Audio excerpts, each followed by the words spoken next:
जब किसी भी राज्य में या केंद्र में चुनाव होते हैं तो आमतौर पर ओपिनियन पोल्स का बहुत महत्वपूर्ण रोल होता है। ओपिनियन पोल्स के आधार पर राजनीतिक दल भी अपनी अपनी रणनीति बनाते हैं और राजनीतिक दलों की रणनीति में कई बार कुछ नेता फंस जाते हैं। ऐसे ही नेता हैं हरक सिंह रावत, जो नए नए ओपिनियन पोल के कारण फंस गए हैं। वास्तव में कांग्रेस को इस बात का एहसास ओपिनियन पोल्स ने यह करवा दिया है कि कांग्रेस भारतीय जनता पार्टी से कड़ा मुकाबला करने के लिए तैयार है और हरक सिंह रावत आखिर क्या ऐसा प्रभाव डाल देंगे जिससे कांग्रेस को फायदा हो जाएगा। इसका मंथन जब कांग्रेस अपने स्तर पर कर रही है तो उसे बहुत ज्यादा फायदा नहीं दिखाई दे रहा है और शायद यही वजह है कि हरक सिंह की एंट्री को लेकर कांग्रेस में थोड़ा सा देर हो रही है। हालांकि हरक सिंह के पक्ष में पार्टी के जो प्रदेश अध्यक्ष हैं और नेता प्रतिपक्ष हैं वो तैयार खड़े हुए नजर आ रहे हैं, लेकिन हरीश रावत डंडा लेकर अभी भी अड़े हुए हैं।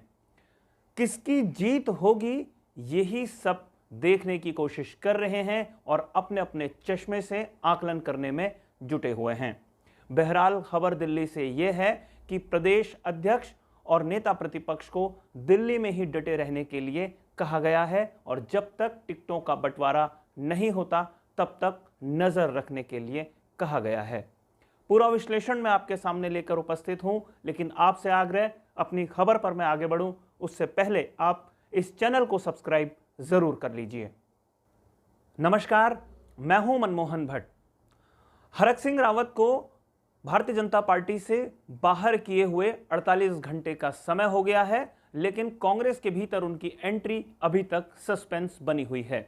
हरक सिंह अपने समर्थक विधायकों के साथ दमखम दिखाने का जो दावा करते थे वो दमखम भी नहीं दिखा पा रहे हैं, या ऐसा कह लीजिए कि ऐसे विधायकों को पार्टी ने लेने से साफ मना कर दिया है। अब पार्टी क्यों भारतीय जनता पार्टी के विधायकों को लेने से मना कर रही है, यह भी अपने आप में एक सवाल है। वास्तव में पिछले 5 वर्षों से कांग्रेस के भीतर संगठन के लोग काम कर रहे थे, अपनी अपनी सीटों पर तैयारियों में जुटे हुए थे और खबर आ रही है कि कई सीटों पर पार्टी ने टिकट फाइनल कर दिए थे। 55 उम्मीदवारों की सूची पार्टी तैयार कर चुकी है। उसकी घोषणा सिर्फ रोकी गई है क्योंकि हरक सिंह वाला प्रकरण सबके सामने आ गया। एक और कारण भारतीय जनता पार्टी की लिस्ट का भी कांग्रेस इंतजार कर रही है, लेकिन ऐसे में वो अपने उन कार्यकर्ताओं को निराश नहीं करना चाहती जो पिछले कई वर्षों से, कई महीनों से अपनी अपनी तैयारियों में जुटे हुए हैं। तमाम जगहों से जो पैनल आए उनमें उन नेताओं के नाम थे और कांग्रेस आलाकमान उन नामों पर हरी झंडी दे चुका है। इस बीच जब हरक सिंह रावत का प्रकरण सामने आया तो कई और विधायकों के नाम पर चर्चा करने से कांग्रेस आलाकमान ने मना कर दिया। हालांकि हरक सिंह रावत और उनकी बहू के नाम पर अभी भी मंथन गंभीरता के साथ जारी है और यही वजह है कि हरीश रावत के लाख विरोध के बावजूद प्रीतम सिंह और गणेश गोदियाल को दिल्ली में ही रहने के लिए कहा गया है।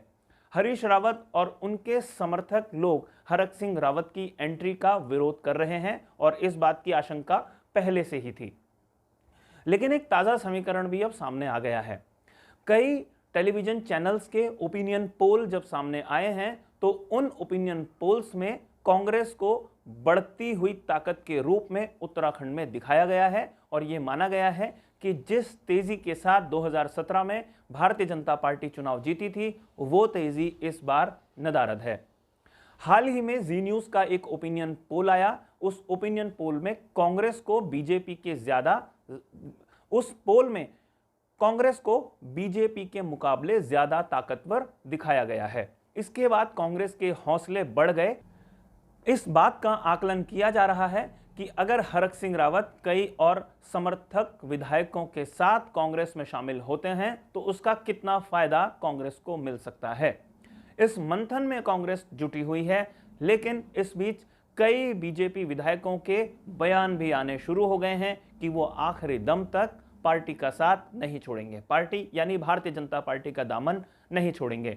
प्रदीप बत्रा जो रुड़की से विधायक हैं और प्रणव चैंपियन जो बीजेपी के विधायक हैं, दोनों ने ही कहा है कि वो भारतीय जनता पार्टी के ही सिपाही हैं और भारतीय जनता पार्टी में ही रहेंगे। इसके दो मतलब हैं, या तो भारतीय जनता पार्टी में ही वो रहेंगे या उनको कांग्रेस ने लेने से मना कर दिया है। कुछ इस तरीके की खबरें हमारे पास भी आ रही हैं, जिससे ये पता चल रहा है कि कांग्रेस ने कई विधायकों को अपने पाले में लेने से मना कर दिया है। और उसका सबसे बड़ा कारण यह है कि पार्टी के कई कार्यकर्ता, पार्टी के कई नेता अपनी अपनी चुनावी तैयारियों में जुटे हुए हैं, और अगर इनको भी पार्टी अपने अंदर समाहित करने की कोशिश करेगी तो उसके अंदर का अंकगणित गड़बड़ा जाएगा और वहां भी एक भगदड़ जैसी मचने की आशंका है। इसलिए जो लिस्ट फाइनल हो चुकी है उस लिस्ट पर ही पार्टी गंभीरता से विचार कर रही है। कुछ सीटें जैसे हरक सिंह रावत और उनकी बहू के नाम पर विचार अभी भी किया जा रहा है। खबर इस तरीके की आ रही है कि अंतिम मुलाकात प्रियंका गांधी से होनी है हरक सिंह रावत की, और उसके बाद औपचारिक रूप से, विधिवत रूप से उनकी कांग्रेस पार्टी के भीतर ज्वाइनिंग हो जाएगी। हरीश रावत उनका विरोध कर रहे हैं, लेकिन हरीश रावत के विरोध को कितनी तवज्जो मिलेगी ये बात बहुत देखने वाली होगी, क्योंकि प्रीतम सिंह लगातार हरक सिंह रावत की पैरवी कर रहे हैं और हरक सिंह रावत के पक्ष में बोलने के कारण प्रीतम सिंह को दिल्ली में ही रुकने का आदेश दिया गया है। प्रीतम सिंह और हरीश रावत के बीच में कई मसलों को लेकर विवाद है। ऐसे में यह देखना बहुत दिलचस्प होगा, अगर हरक सिंह रावत की एंट्री कांग्रेस में हो जाती है तो प्रीतम सिंह की जीत के तौर पर इसे देखा जा सकता है, और अगर हरक सिंह रावत की एंट्री पे हरीश रावत ने रोड़ा अटका दिया तो इससे अंदाजा लगेगा पार्टी के भीतर हरीश रावत कितने ताकतवर नेता के रूप में अभी भी बने हुए हैं। हरक सिंह रावत ने बयान दिया कि उन्होंने अमित शाह को वायदा किया था कि वो भारतीय जनता पार्टी में ही रहेंगे और उनका साथ नहीं छोड़ेंगे, ये दोस्ती नहीं तोड़ेंगे।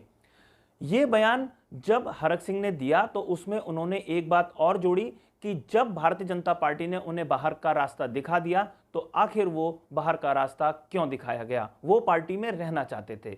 यानी कांग्रेस खेमे में इस बात को बहुत आगे पहुंचाने की कोशिश की जा रही है कि हरक सिंह रावत तो वास्तव में बीजेपी की ही आइडियोलॉजी पर चल रहे हैं, उन्हीं के दिशा निर्देश पर वो काम करते हैं, लेकिन जब बीजेपी ने उन्हें बाहर का रास्ता दिखा दिया तो उनके कदम कांग्रेस की तरफ बढ़ रहे हैं, ना कि वो आइडियोलॉजी के रूप में कांग्रेस को स्वीकार कर रहे हैं। एक बात और भी आ रही है कि 2016 में लोकतंत्र में जो पाप हरक सिंह ने किया, जो आरोप हरीश रावत लगाते हैं, उस पर हरक सिंह रावत ने माफी सार्वजनिक रूप से नहीं मांगी। हरक सिंह रावत ने जो माफी मांगी है वो बड़े भाई हरीश रावत से मांगी है, ना कि जो गलती लोकतंत्र की हत्या के रूप में उन्होंने की थी उसकी गलती की माफी उन्होंने मांगी है। इस बात को प्रमुखता से अपनी पार्टी के भीतर और कई और फोरम पर कांग्रेस के लोग उठाने की कोशिश कर रहे हैं ताकि हरक सिंह रावत की एंट्री को बाधित किया जाए। लेकिन इन सब के बीच इस बात की बहुत प्रबल संभावना है कि हरक सिंह रावत जल्दी ही कांग्रेस के ही हो जाएंगे, कांग्रेस के ही टिकट पर वो चुनाव लड़ेंगे और कांग्रेस के टिकट से ही अपनी बहू अनुकृति गोसाई को भी चुनाव लड़ाने की वो पूरी तैयारी में हैं। तो देखना है कब तक हरक सिंह रावत की मुराद पूरी होती है, अपने बिछड़े साथियों से मिलने के लिए वो कब पहुंचते हैं और किस अंदाज में उनका स्वागत कांग्रेस पार्टी करती है। अगर कांग्रेस पार्टी ने उनका स्वागत नहीं किया तो इससे हरक सिंह रावत के राजनीतिक करियर पर ग्रहण भी लग सकता है। इस बात को हरक सिंह रावत जानते हैं, इसलिए अब सार्वजनिक रूप से भी माफी मांगने में हरक सिंह रावत गुरेज नहीं कर रहे हैं। और अगर आने वाले दिनों में बड़े मंच पर भी हरक सिंह रावत रोते हुए, माफी मांगते हुए, लोकतंत्र की हत्या में खुद को दोषी पाते हुए भी माफी मांग ले तो आश्चर्य नहीं होना चाहिए। साथियों, आज की इस रिपोर्ट में फिलहाल इतना ही। अगर आपको ये रिपोर्ट पसंद आई हो तो इसे लाइक कीजिए, इसे शेयर कीजिए, और अगर आपने अभी तक इस चैनल को सब्सक्राइब नहीं किया है तो इस चैनल को आप सब्सक्राइब जरूर कर लीजिए। अगली रिपोर्ट में आपसे एक बार फिर मुलाकात होगी, तब तक के लिए नमस्कार।